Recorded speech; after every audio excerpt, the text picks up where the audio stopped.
घरच्या हरभऱ्यापासून आहे ना बट्टी सारखे फुटाणे बनवू.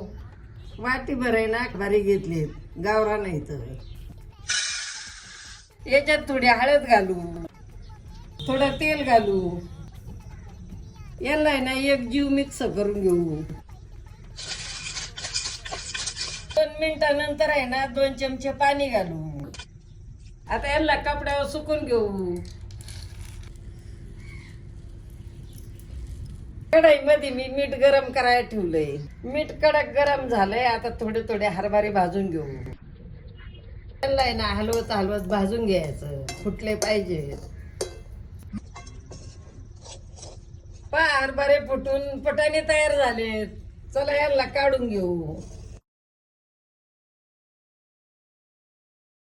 एकदम भट्टी सारखे झाले.